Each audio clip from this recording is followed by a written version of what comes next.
নমস্কার প্রিয় শ্রোতা বন্ধুরা, বেঙ্গলি অডিও স্টোরি মঞ্চে আপনাদের সকলকে স্বাগতম।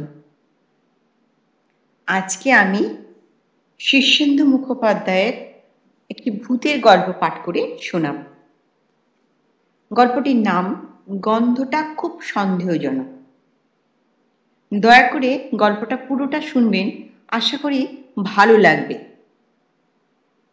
সেবার আমার দিদিমা পড়লেন ভারী বিপদে। দাদামশাই রেল কোম্পানিতে চাকরি করতেন। সে আজ 50 বছর আগেকার কথা। আমার মা তখনও ছোট্ট ইজের পড়া খুকি। তখন এত সব শহর নগর ছিল না, লোকজনও এত দেখা যেত না। চারধারে কিছু গাছগাছালি, জঙ্গল টঙ্গল ছিল। সেই রকমই এক নির্জন জঙ্গলে জায়গায় দাদামশাই বদলি হলেন। উত্তর বাংলার দমোহানিতে মালগাড়ির গার্ড ছিলেন, তাই প্রায় সময় তাকে বাড়ির বাইরে থাকতে হতো। কখনো এক নাগাড়ে 3-4 কিংবা 7 দিন, তারপর ফিরে এসে হয়তো একদিন মাত্র বাসা থাকতেন, আবার ফের মালগাড়ি করে চলে যেতেন পরের দিন।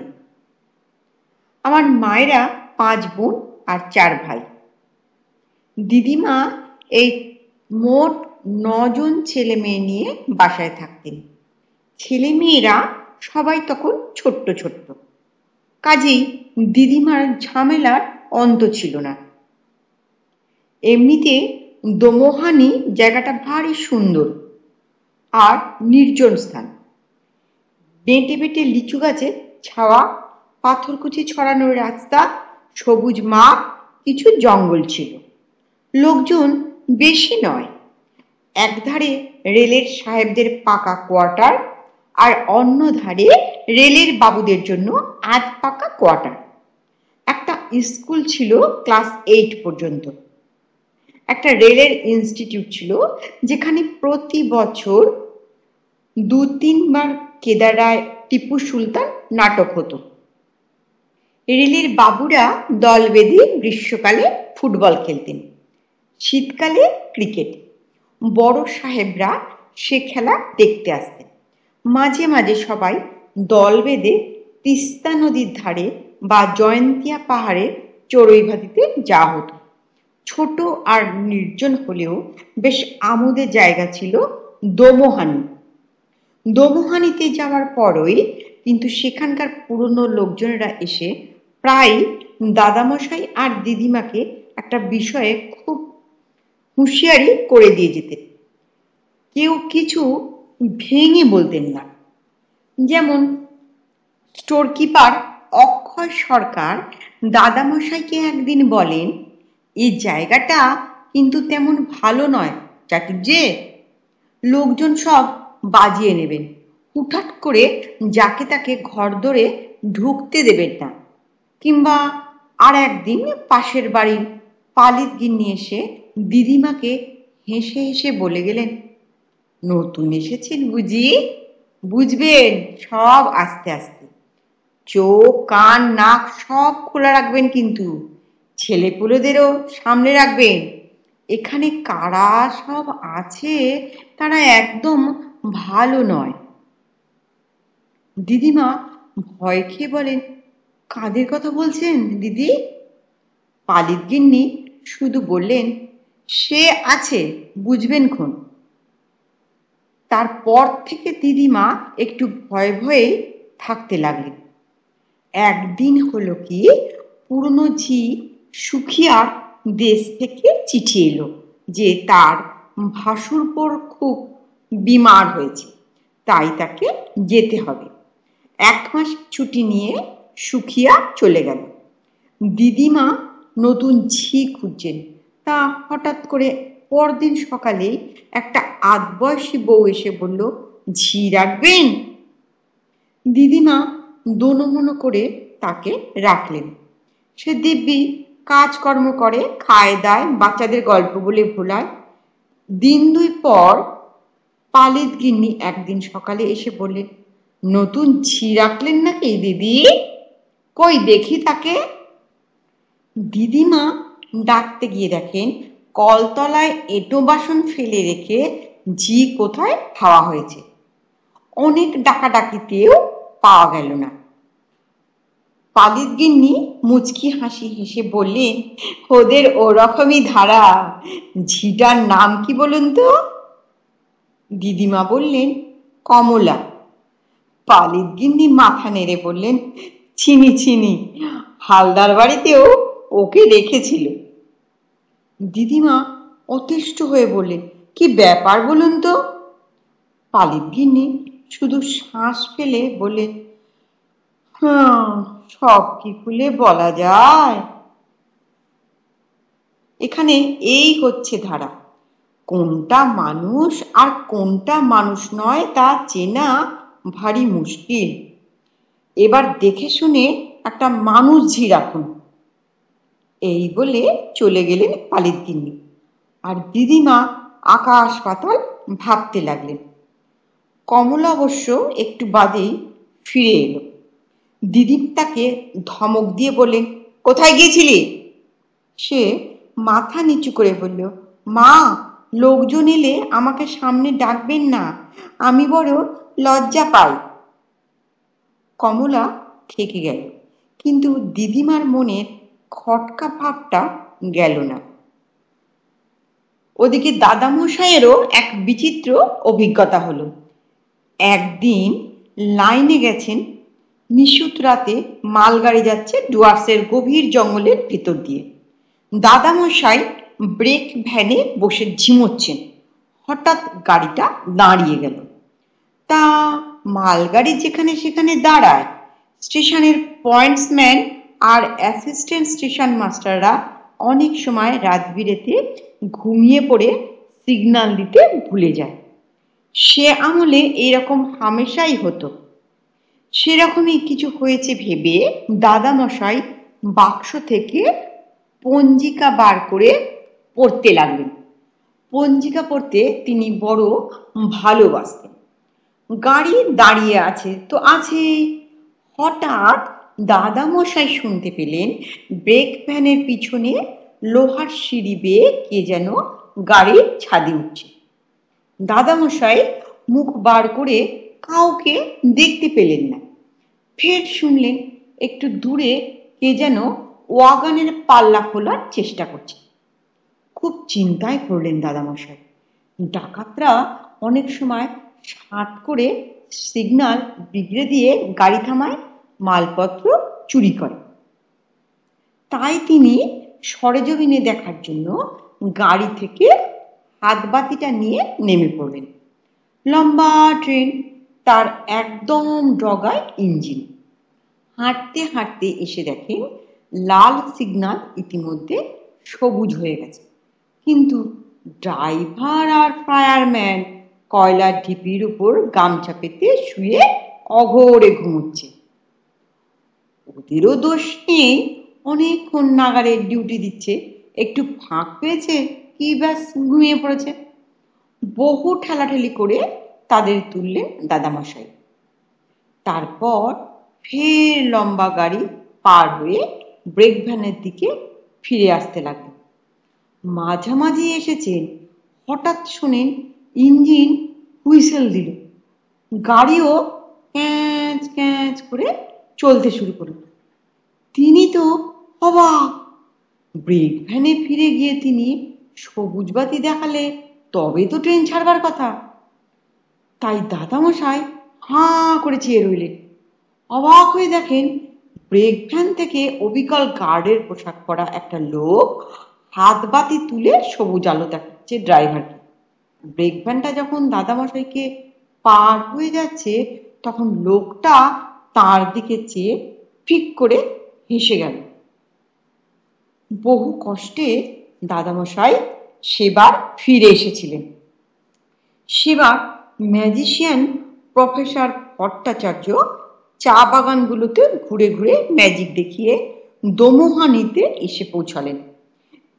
তিনি এলেবেলে খেলা দেখাতেন। দড়ি কাটার খেলা, তাসের খেলা, আগুন খাওয়ার খেলা। তা দোমোহানির মতো গঞ্জ জায়গায় সেই খেলা দেখতে লোক ভেঙে পড়ল। ভট্টাচার্য স্টেজের উপর দাঁড়িয়ে প্রথম দৃশ্যে একটু বক্তৃতা করেছিলেন। হাতে ম্যাজিকের ছোট্ট কালো একটা লাঠি। বলছিলেন, ম্যাজিক মানেই হচ্ছে হাতের কৌশল, মন্ত্রতন্ত্র নয়। আপনারা যদি কৌশল ধরে ফেলেন তাহলে দয়া করে চুপ করে থাকবেন, কেউ যেন স্টেজে আলো ফেলার চেষ্টা করবেন না, ইত্যাদি ইত্যাদি। এইসব বলছেন। ম্যাজিক তখনও শুরু হয়নি। হঠাৎ দেখা গেল তার হাতের লাঠিটা হঠাৎ হাত থেকে শূন্যে উঠে ডিগবাজি খেল। তারপর আবার আস্তে আস্তে ফিরে এলো ম্যাজিশিয়ানের হাতে। প্রথমেই এই আশ্চর্য খেলা দেখে সবাই প্রচণ্ড হাততালি দিল, কিন্তু প্রফেসর ভট্টাচার্য খুব গম্ভীর হয়ে গেলেন। এর পরের খেলা ব্ল্যাকবোর্ডে দর্শকেরা চক দিয়ে যা খুশি লিখবে, আর প্রফেসর ভট্টাচার্য চোখ বাঁধা অবস্থায় তা বলে দেবেন। কিন্তু আশ্চর্য, প্রফেসর ভট্টাচার্যের এই খেলাটা মোটেই সেরকম হলো না। দর্শকরা কে গিয়ে ব্ল্যাকবোর্ডে লিখবেন এই নিয়ে এ ওকে ঠেলছে। প্রফেসর ভট্টাচার্য চোখের উপর ময়দার নেচি আর কালো কাপড় বেঁধে দাঁড়িয়ে সবাইকে ডাকছেন, বলছেন, চলে আসুন, সংকোচের কোনো কিছু নেই, আমি বাঘ ভাল্লুক নই, ইত্যাদি ইত্যাদি। সে সময়ে হঠাৎ দেখা গেল কেউ যাওয়ার আগেই টেবিলের ওপর রাখা চকের টুকরোটা নিজে থেকেই লাফিয়ে উঠল এবং শূন্যে ভেসে গিয়ে ব্ল্যাকবোর্ডের ওপর লিখতে লাগলো, professor Bhattacharya is the best magician of the world. এই অসাধারণ খেলা দেখে দর্শকরা ফেটে পড়ল উল্লাসে, আর ভট্টাচার্য কাঁদো কাঁদো হয়ে চোখ বাঁধা অবস্থায় বলতে লাগলেন, কি হয়েছে, হ্যাঁ কি হয়েছে? এবং তারপর তিনি আরো গম্ভীর হয়ে গেলেন। আগুন খাওয়ার খেলাতে আশ্চর্য ঘটনা ঘটালেন তিনি। কথা ছিল মশাল জেলে সেই মশালটা মুখে পুড়ে আগুনটা খেয়ে ফেলবেন। তাই করলেন, কিন্তু তারপরেই দেখা গেল ভট্টাচার্য হাঁ করতেই তার মুখ থেকে সাপের জিভের মতন আগুনের হলকা বেরিয়ে আসছে। পরের তাসের খেলা যখন দেখাচ্ছেন তখনও দেখা গেল কথা বলতে গেলেই আগুনের হলকা বেরোয়। দর্শকরা দাঁড়িয়ে উঠে সাধুবাদ দিতে লাগলো, কিন্তু ভট্টাচার্য খুব কাঁদো কাঁদো মুখে 4, 5, 7 গ্লাস জল খেতে লাগলেন স্টেজে দাঁড়িয়ে দাঁড়িয়ে। তবু হাঁ করলে আগুনের হলকা বেরোয়। তখনকার মফস্বল শহরের নিয়ম ছিল, বাইরে থেকে কেউ এরকম খেলা টেলা দেখাতে এলে তাকে কিংবা তার দলকে বিভিন্ন বাসায় সবাই আশ্রয় দিতেন। প্রফেসর ভট্টাচার্য আমার মামা বাড়িতে উঠেছিলেন। রাতে খেতে বসে দাদামশাই তাঁকে বললেন, আপনার খেলা গণপতির চেয়েও ভালো, অতি আশ্চর্য খেলা। ভট্টাচার্য বললেন, হ্যাঁ অতি আশ্চর্য খেলা, আমিও এরকম আর দেখিনি। দাদামশাই অবাক হয়ে বললেন, সে কি, এ তো আপনিই দেখালেন। ভট্টাচার্য আমতা আমতা করে বললেন, তা বটে, আমি তো দেখালাম, আশ্চর্য। তাকে খুবই বিস্মিত মনে হচ্ছিল। দাদামশাইয়ের বাবা সেবার বেড়াতে এলেন দোমোহানিতে। বাসায় পা দিয়ে বললেন, তোদের ঘর দৌড়ে একটা আষ্টে গন্ধ কেন রে? সবাই বলল, আষ্টে গন্ধ কই, আমরা তো পাচ্ছি না। দাদামশাইয়ের বাবা ধার্মিক মানুষ, খুব পণ্ডিত লোক, মাথা নেড়ে বললেন, আলবৎ আষ্টে গন্ধ, সে তো তোদের বাসাতেই নয়, স্টেশনে নেমেও গন্ধটা পেয়েছিলাম, পুরো এলাকাতেই যেন একটা আষ্টে আষ্টে গন্ধ। কমলা দাদামশাইয়ের বাবাকে দেখেই গা ঢাকা দিয়েছিল। অনেক ডাকাডাকিতেও সামনে এলো না। দিদিমার তখন ভারী মুশকিল, একা হাতে সব করতে কম্মাতে হচ্ছে। দাদামশাইয়ের দেখাশোনা করা, বাবার দেখাশোনা করা। দাদামশাইয়ের বাবা সব দেখে শুনে খুব গম্ভীর হয়ে বললেন, এসব ভালো কথা নয়, গন্ধটা খুব সন্দেহজনক। সেদিনই বিকেলে স্টেশন মাস্টার হরেন সমাদ্দারের মা এসে দিদিমাকে আড়ালে ডেকে বললেন, কমলা আমাদের বাড়িতে গিয়ে বসে আছে। তা বলি বাছা, তোমার শ্বশুর ধার্মিক লোক, কিন্তু উনি যদি জপ তাপ বেশি করেন, ঠাকুর দেবতার নাম ধরে ডাকাডাকি করেন, তাহলে কমলা এই বাড়িতে থাকে কি করে? দিদিমা অবাক হয়ে বলেন, কি এসব কি কথা বলছেন মাসিমা? আমার শ্বশুর জপ তাপ করলে কমলার অসুবিধে কি? সমাধানের মা তখন দিদিমার থুতনি নেড়ে দিয়ে বললেন, ও হরি, তুমি বুঝি জানো না? তাই বলো। তাই বলি বাছা, দোমোহানির সবাই জানে যে এ হচ্ছে ওই দলেরই রাজত্ব। ঘরে ঘরে ওরাই সব ঝি চাকর খাটছে।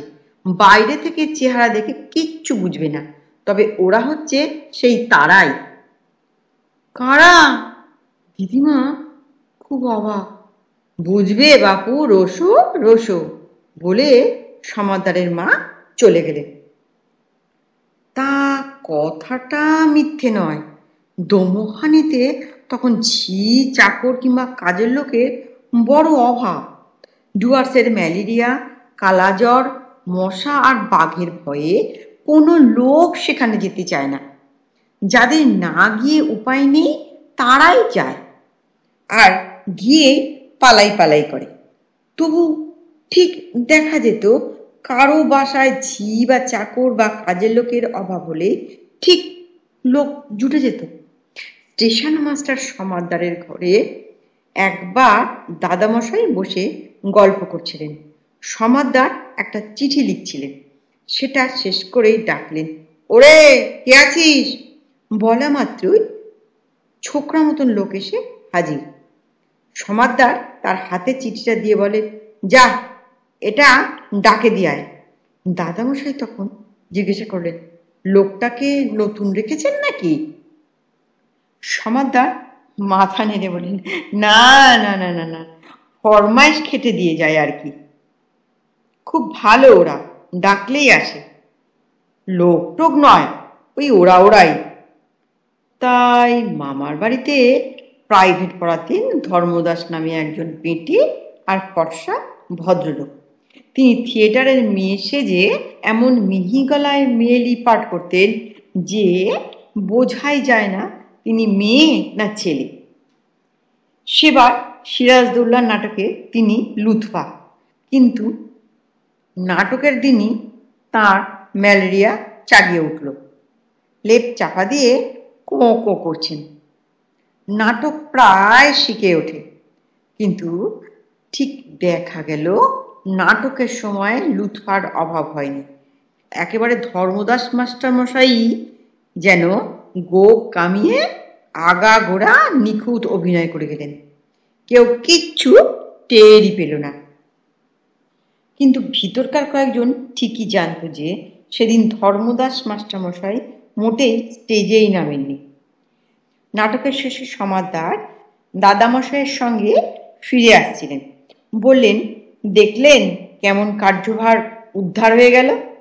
একটু খনা শুরু কেউ টের পায়নি।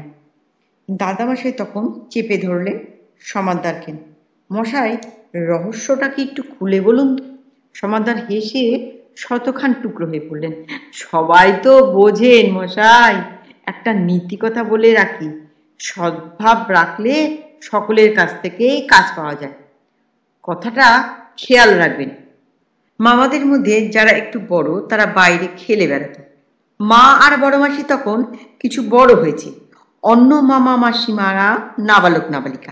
মার লুডু খেলার শখ ছিল, তো মা আর মাসি রোজ দুপুরে লুডু খেলতে বসত। তারপর ডাক দিতেন, আয় রে। অমনি টুক করে কোথা থেকে মায়েরই বয়সী দুটো মেয়ে হাসি মুখে লুডো খেলতে বসে যেত। মামাদের মধ্যে যারা বড় হয়েছে সেই বড় আর মেজ মামা যেত বল খেলতে। দুটো পার্টিতে প্রায় ছেলে কম পড়ত। ছোট জায়গা তো, বেশি লোকজনও ছিল না, কিন্তু কম পড়লেই মামারা ডাক দিত, কে খেলবি আয়। অমনি 4-5 জন এসে হাজির হতো। মামাদের বয়সী সব ছেলে খুব খেলা জমিয়ে দিত। এই খেলা নিয়ে আর একটা কাণ্ড হলো। একবার দোমোহানির ফুটবল টিমের সঙ্গে এক চা বাগানের টিমের ম্যাচ। চা বাগান থেকে সাঁওতাল আর আদিবাসী দুর্দান্ত চেহারার খেলোয়াড় সব এসেছে। দোমোহানির বাঙালি টিম জুত করতে পারছেন না। হঠাৎ দোমোহানির টিম খুব ভালো খেলা শুরু করলো। 2 গোল শোধ দিয়ে আরও একখানা দিয়েছে।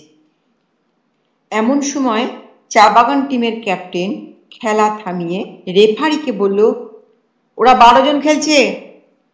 রেফারি গুনে দেখলেন না, 11 জনই।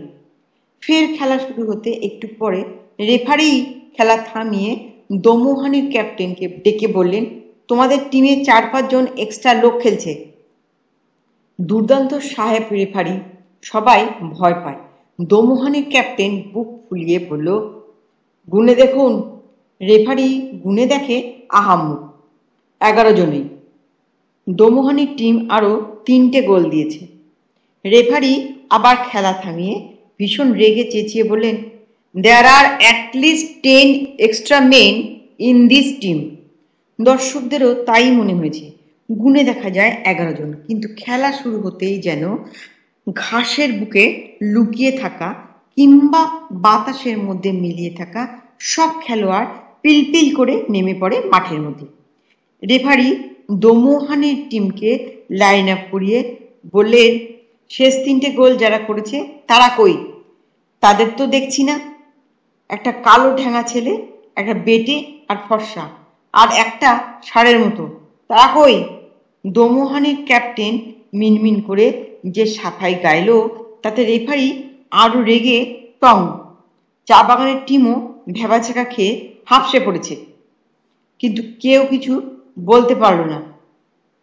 খেলা অবশ্য বন্ধ হয়ে গেল। দাদামশাইয়ের বাবা লাইনের ধারে দাঁড়িয়ে খেলার হালচাল দেখে বললেন, আবার সেই গন্ধ? এখানেও একটা রহস্য আছে, বুঝলে সমাদদার?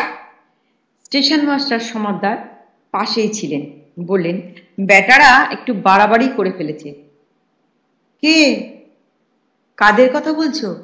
সমাদদার এড়িয়ে গেলেন। দাদামশাইয়ের বাবা দীর্ঘশ্বাস ছেড়ে বললেন, গন্ধটা খুবই সন্দেহজনক। দাদামশাইয়ের বাবা সবই লক্ষ্য করতেন আর বলতেন, এসব ভালো কথা নয়, গন্ধটা খুব সন্দেহজনক। ও বৌমা, এসব কি দেখছি তোমাদের এখানে? হুট বলতেই সব মানুষজন এসে পড়ে প্রত্যেকে, আবার হুঁশ করে মিলিয়ে যায়। কাল মাঝরাতে উঠে একটু তামাক খাওয়ার ইচ্ছে হলো, উঠে বসে কেবলমাত্র আপন মনে বলেছি একটু তামাক খাই, অমনি একটা কে যেন বলে উঠল, এই যে বাবা মশাই, তামাক সেজে দিচ্ছি। অবাক হয়ে দেখি সত্যি একটা লোক কোলকে ধরিয়ে এনে হুঁকোয় বসিয়ে দিয়ে গেল। এরা সব কারা? দিদিমা আর কি উত্তর দেবেন, চুপ করে থাকেন। দাদামশাইও বেশি উচ্চ বাচ্চা করেন না, বোঝেন সবই, কিন্তু দাদামশাইয়ের বাবা কেবলই চারধারে বাতাসে শুঁকে শুঁকে বেড়ান আর বলেন, এ ভালো কথা নয়, গন্ধটা খুবই সন্দেহজনক। মা প্রায়ই তার দাদুর সঙ্গে বেড়াতে যেতেন। রাস্তার ঘাটে লোকজন কারো কারো সঙ্গে দেখা হলে অথবা সব প্রণাম বা নমস্কার করে সম্মান দেখাতে দাদামশাইয়ের বাবাকে কুশল প্রশ্ন করত। কিন্তু দাদামশাইয়ের বাবা বলতেন, রোসো বাপু, আগে তোমাকে ছুঁয়ে দেখি, গায়ের গন্ধ শুকি, তারপর কথাবার্তা। এই বলে তিনি যাদের সঙ্গে দেখা হতো গা টিপে দেখতেন, শুঁকতেন, নিশ্চিন্ত হলে কথাবার্তা বলতেন। তার দোষ দেওয়া যায় না। সেই সময়ে দোমোহানিতে রাস্তায় ঘাট বা হাটে বাজারে যেসব মানুষ দেখা যেত, তাদের 12 আনাই নাকি সত্যিকারের মানুষ নয়। তা নিয়ে অবশ্য কেউ মাথা ঘামাতো না, সকলেরই অভ্যেস হয়ে গিয়েছিল। অভ্যাস জিনিসটাই ভারী অদ্ভুত। যেমন বড় মামার কথা বলি, দোমোহানিতে আসবার অনেক আগে থেকে তার ভারী ভূতের ভয় ছিল। তারও দোষ দেওয়া যায় না, ওই বয়সে ভূতের ভয় কারই বা না থাকে, তার কিছু বেশিই ছিল। সন্ধ্যের পর ঘরের বার হতে হলেই তার সঙ্গে কাউকে যেতে হতো। দমহানিতে আসার অনেক পরেও সে অভ্যাস যায়নি। একদিন সন্ধ্যাবেলা বসে ধর্মদাস মাস্টারমশাইয়ের কাছে পড়ছেন একা, বাড়ির সবাই পাড়া বেড়াতে গেছে। ঠিক সেই সময় তার বাথরুমে যাওয়ার দরকার হলো। মাস্টারমশাইকে তো আর বলতে পারেন না আপনি আমার সঙ্গে দাঁড়ান, তাই বাধ্য হয়ে ভিতর বাড়িতে এসে অন্ধকারকে উদ্দেশ্য করে বললেন, এই শুনছিস? অমনি একটা সমবয়সী ছেলে এসে দাঁড়ালো। কি বলছো? আমি একটু বাথরুমে যাব, আমার সঙ্গে একটু দাঁড়াবি চল তো। সেই শুনে ছেলেটা তো হেসেই কুটোপুটি, বলল, দাঁড়াবো কেন? তোমার কিসের ভয়? বড় মামা ধমক দিয়ে বলেন, ফ্যাচ ফ্যাচ করিসনি তো, দাঁড়াতে বলছি দাঁড়াবি। ছেলেটা অবশ্য দাঁড়ালো। বড় মামা বাথরুমের কাজ সেরে এলে ছেলেটা বলল, কিসের ভয় বললি না তো? বড় মামা গম্ভীর হয়ে বললেন, ভূতের। ছেলেটা হাসতে হাসতেই বাতাসে মিলিয়ে গেল। বড় মামা রেগে গিয়ে বিড়বিড় করে বললেন, খুব ফাজিল হয়েছ তোমরা। তা এইরকমই সব হতো দমহানিতে। কেউ গা করতো না, কেবল দাদামশাইয়ের বাবা বাতাস শুকতেন, লোকের গা শুকতেন। একদিন বাজার থেকে ফেরার পথে তার হাতে মাছের ছোট খালুই, তাতে শিঙি মাছ নিয়ে আসছিলেন। তো একটা মাছ মাঝপথে খালুই বেয়ে উঠে রাস্তায় পড়ে পালাচ্ছে। দাদামশাইয়ের বাবা সেই মাছ ধরতে হিমশিম খাচ্ছেন, ধরলেই কাটা দেয় যদি। এমন সময়ে একটা লোক খুব সহৃদয়ভাবে এসে মাছটাকে ধরে খালইতে ভরে দিয়ে চলে যাচ্ছিল। দাদামশাইয়ের বাবা তাকে থামিয়ে গা শুকেই বললেন, এ তো ভালো কথা নয়, গন্ধটা তো খুব সন্দেহজনক। তুমি কে হে? হ্যাঁ, কারা তোমরা? এই বলে দাদামশাইয়ের বাবা তার পথ আটকে দাঁড়ালেন। লোকটা কিন্তু ঘাবড়ালো না। হঠাৎ একটু ঝুঁকে দাদামশাইয়ের বাবার গা শুঁকে সেও বলল, এ তো ভালো কথা নয়, গন্ধটা তো বেশ সন্দেহজনক। আপনি কে বলুন তো? হ্যাঁ, কে? এই বলে লোকটা হাসতে হাসতে বাতাসে অদৃশ্য হয়ে গেল। দাদামশাইয়ের বাবা আর গন্ধের কথা বলতেন না, একটু গম্ভীর হয়ে থাকতেন। ঠিকই ভূতের অপমানটা তার প্রেস্টিজে খুব লেগেছিল। একটা ভূত তার গা শুঁকে ওই কথা বলে গেছে, ভাবা যায়? নমস্কার। গল্পটা কেমন লাগলো? গল্পটা ভালো লাগলে, গল্প পাঠ ভালো লাগলে দয়া করে একটা লাইক করতে ভুলবেন না। আর আপনাদের মতামত অতি অবশ্যই কমেন্ট বক্সে লিখে জানাবেন।